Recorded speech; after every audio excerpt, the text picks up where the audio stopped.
This is activity number 6, testing the servos on your Boe-Bot. The last thing to do before assembling the Boe-Bot is testing the servers, also called subsystem testing. Subsystem testing is the practice of testing the individual components before they go into the larger device. What you're going to do in this activity is recall that in the previous activity, we centered the servos at 1.5 milliseconds. This was equivalent to a pulls out command with a duration of 750. And so let's practice turning the servos with a specific number of pulses.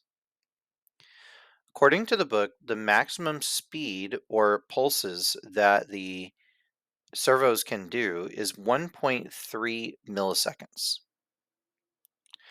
So 1.3 milliseconds is equivalent to a certain number of the duration on a pulls out command.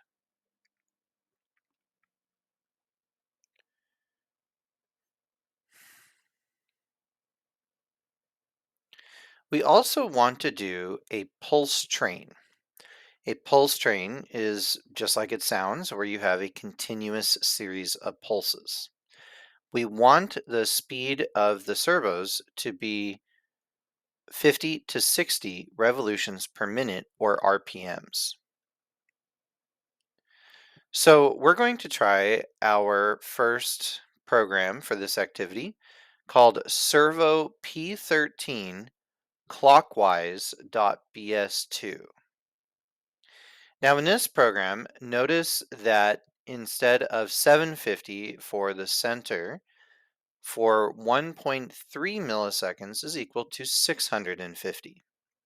So we're going to go ahead and set our pulls out command to 650. Okay, so let's start with our title of our new file in our Parallax IDE software. Click New File and save as Servo P13 clockwise.bs2. Save as.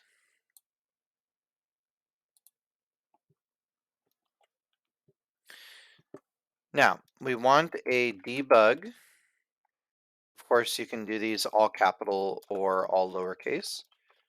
All capital is good so that you know this is a command.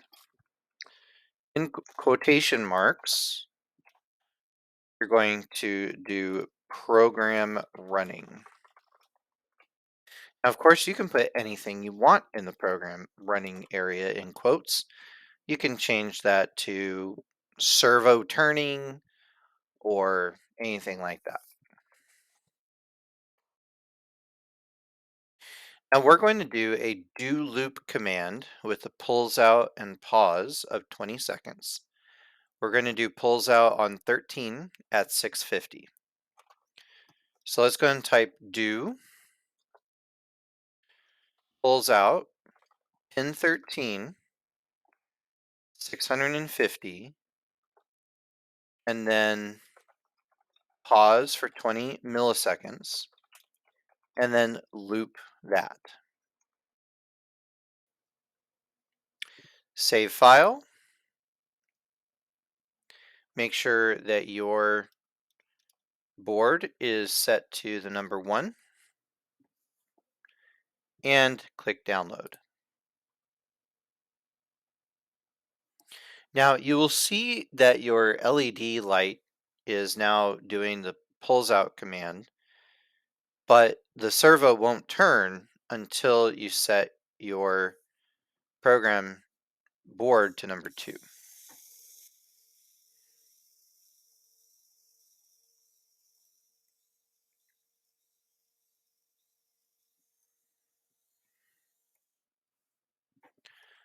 Okay. This time we're going to do the same thing, but set it to P12 instead of P13. 650 again. So you can do another save as if you want, or you can just simply change this to 12 and download.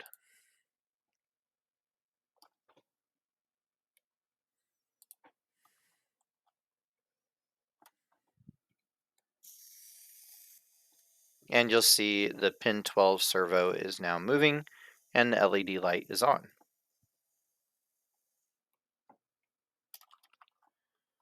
Okay,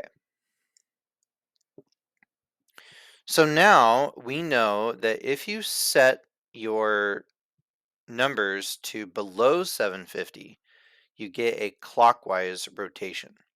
So if we want counterclockwise, we can do higher than 750. If we want 1.7 millisecond pulses, that would be 850. So let's go ahead and try P12 again, but this time we're going to set it to 850. And again, you can do another program file if you want for a new file name, or you can just change your 650 to 850 and download. Again, make sure it's set to number 1, refresh if you need to, and there you have it. It's now going counterclockwise.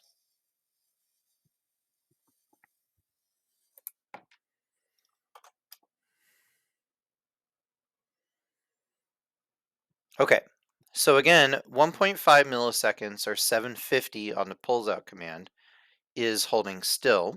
That's what we centered it at. If we do less than 1.5, that makes it turn clockwise. If we do more than 1.5, we get counterclockwise. Okay, so let's see if we could do both one going counterclockwise, pin 13, and one going clockwise, pin 12. Let's go ahead and do a new program file name for this one. New file. And let's go ahead and try to type this out again for practice. So again, we want to debug.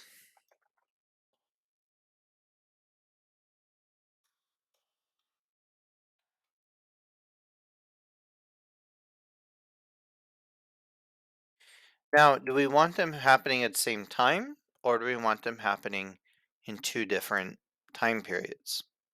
If you want them at the same time, then you need the pulls out command for both of them to be inside the do loop.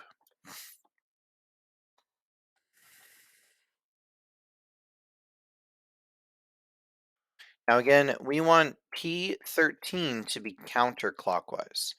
So counterclockwise was greater than 1.5, so that would be the 850.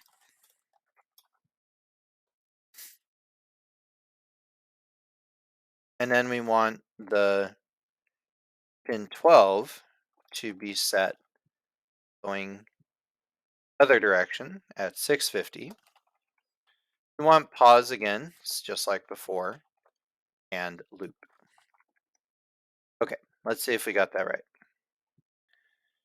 850, 650, pause, and loop. Sounds good. Let's save our file, turn on our board, download, and try it. Okay, looks like they're moving. All right.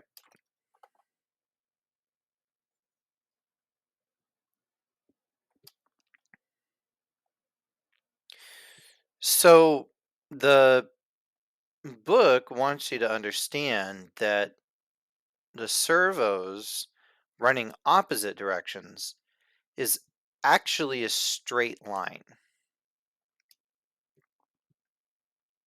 Okay, so remember, each of these servos are going to run the wheels.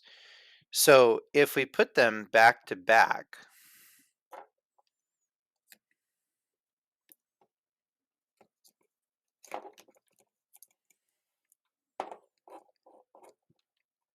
holding them like this, you end up with your servos running the same direction.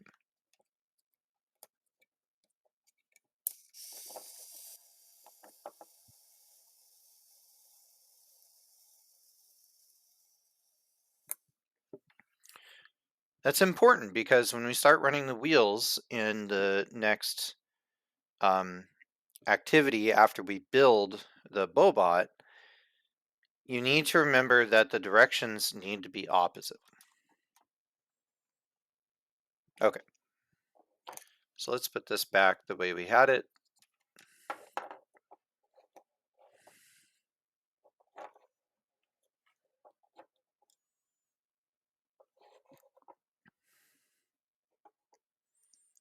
All right, here we go. So what you can do for practice is to complete table 2-1 and make sure you understand what 850, 650, and 750 all mean. And then what you can do is do different numbers between those. So instead of 750, you could do 760 and 740. Let's give that a try.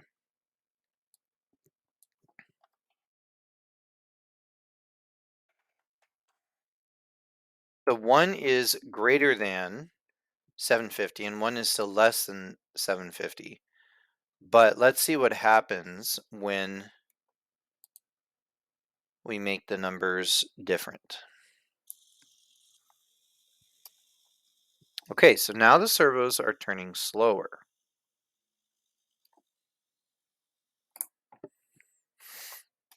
So that means that we have a number closer to the central number, which was 750. So the further away we get from 750, the faster they go.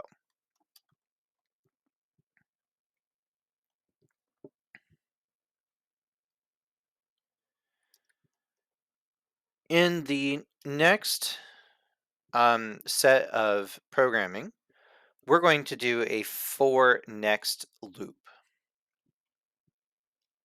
Okay, so if you remember the for next loop, what this is we had to use this variable.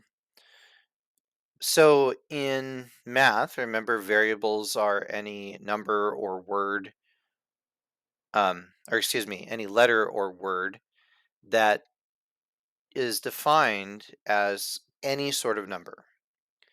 In this instance, the variable name is whatever you give it. The size has to do with this bit, nib, byte, or word, which allows the variable to be a specific amount of numbers possible. While technically you could just use word for any variable you want, up to this number or anywhere in between the positive and negative. The one we're going to use for this upcoming activity is byte, because we're only going to go a max of 200. So there's no need to use the word variable. Okay, so for the for next loop, first you have to define your variable. In this case, we're going to call it counter.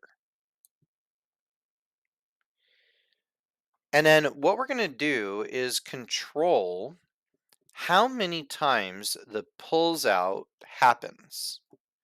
Not how long it happens, but how many times it happens, which then ends up controlling the overall time. So here's the idea. The pulls out command lasts for 1.7 seconds with the 850 number. You have 20 milliseconds for the pause, and then it takes 1.3 milliseconds for the loop to execute, which is the next command.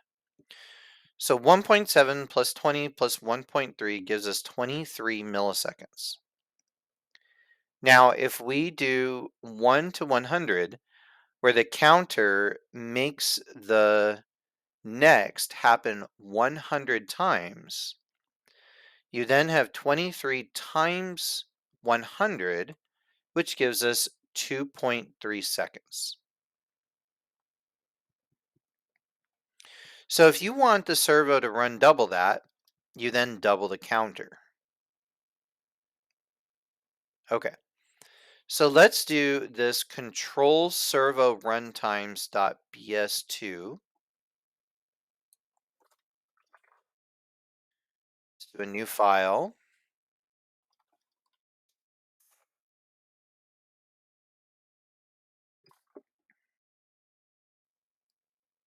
Okay, let's start off with our normal debug program running.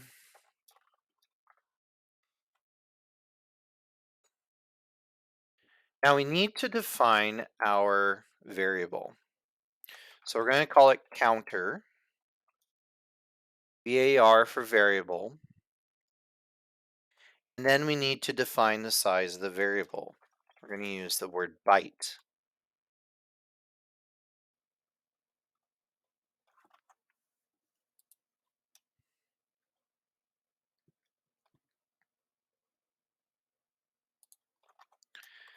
Okay, so now we can do our beginning of our new for next command. Let's start with the first one, which is working on pin 13, going at 850 on the pulls out with a pause of 20, but this one's only going to go from 1 to 100. So for counter, we want 1 to 100.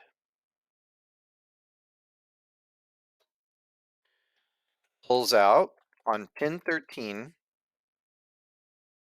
and we want this one to be rotating for a duration of 850.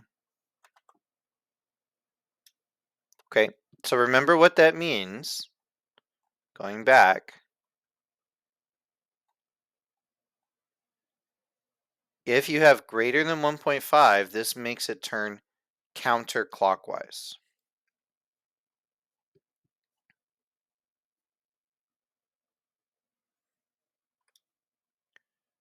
Okay, again, we want to pause for 20 and then next.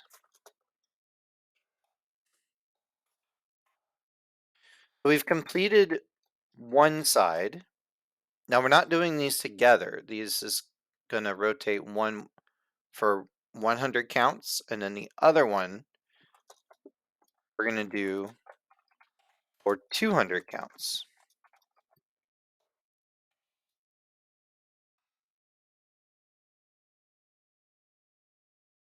Now we're going to have them both rotate the same direction, so we're going to do 850 on both. Since we're not doing a do loop command where we just want it to continue going, we want this to stop eventually. So let's put an end command to tell it to stop rotating. Save, and let's try it.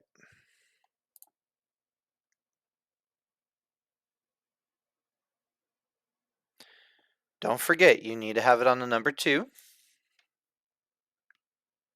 and nothing happened. Something kind of moved, but nothing happened. What happened? Well, when you were in the process of going from number 1 to number 2, the program was already running. Notice the debug command turned on immediately and your LED lights turned on immediately. So in order to see the effect, we need to start the program over. Don't click download again. What you need to do is push the button above the switch called reset right here.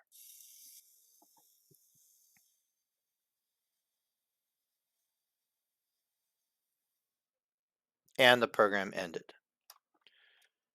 Okay, looks like it worked really well.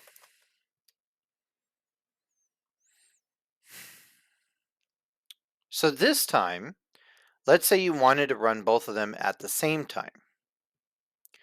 Well, now you have different numbers of times for one pin and the other pin in the same for next command. So now your number of milliseconds is different. So when we do 1.7 for 850 pulls out, and 1.3 for 650 pulls out, plus 20 plus 1.6 for the code going to the next line, then we have a total of 24.6 milliseconds. So let's say you wanted the Boe-Bot to rotate the servers for a certain amount of time. You would need to determine how much total time the servos and the coding and the programming is going to run for, and then do a little bit of algebra. Earlier, we did time equals the number of times the counter goes times the amount of milliseconds. This time, we want to solve for the 100 here. This is our unknown. We know the time, so to be time divided by your milliseconds. So let's say you want to run it for 3 seconds. So it'd be 3 divided by the total programming time, which would equal, in this case, 122. Okay, so let's try that.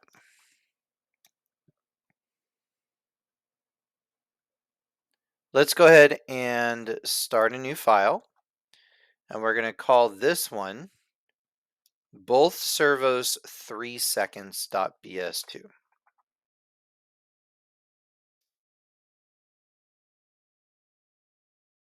Okay, so once again, we want a debug command to say the program is running. We need to define our counter variable.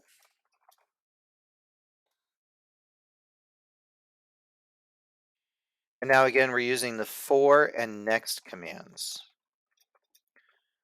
So for our counter, 1, 2, now this is the number that you just calculated, which was 122. Now we're going to do pulls out on pin 13. We want this one to rotate one direction and the other one to rotate a different direction. So 850, and then we'll do 650 on the other one. Again, we need our pause for 20 milliseconds. Then we have our next. And then remember, we want this to end. So we're going to go ahead and do that eventually. However, what this example program is it wants you to have the servos rotate one direction for 3 seconds and then reverse the direction for the same amount of time. So let's go ahead and take what we just did, and we're going to copy it, and we're going to paste it.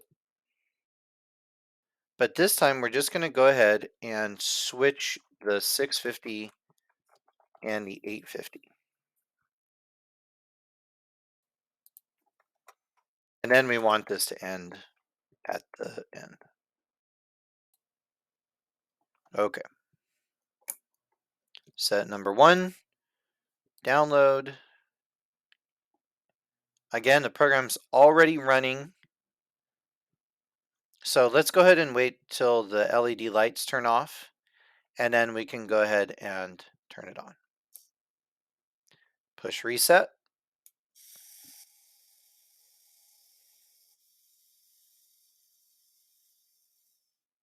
And it worked.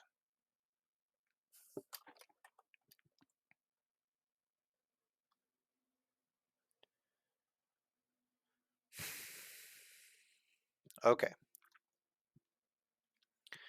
So the end of this activity, it wants you to pick a time anytime you want and try it yourself. Try doing the whole math and everything on your own to determine what your uh, counter number is going to be. All right, so we already did 3. Let's go ahead and do 4 just for fun. So we need a calculator.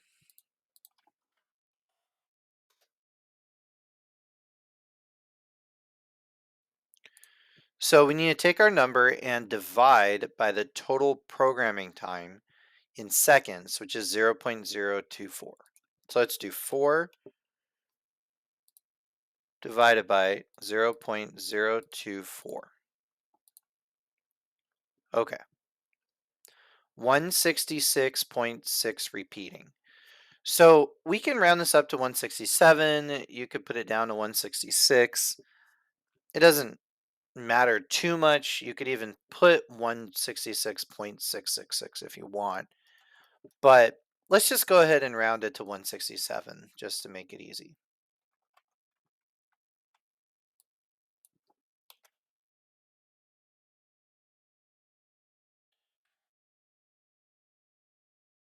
Okay. Let's see if this worked according to the number of seconds we want. So it wants you to get a stopwatch and see if the program runs for the 4 seconds we wanted it to. Okay. So let's go ahead and download the file again with the new numbers.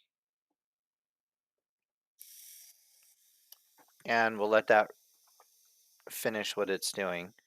But we'll go ahead and push reset and push start on your stopwatch at about the same time.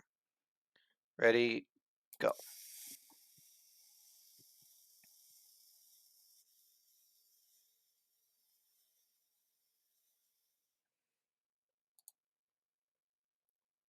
Okay.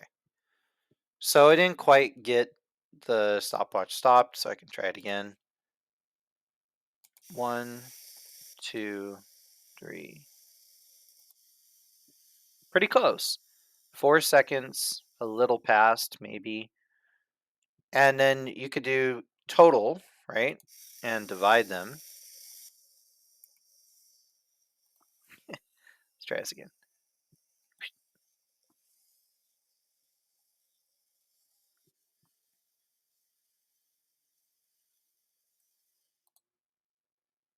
So it's a little longer than 4 and 4, but it works just fine. So it's about 4 seconds on each.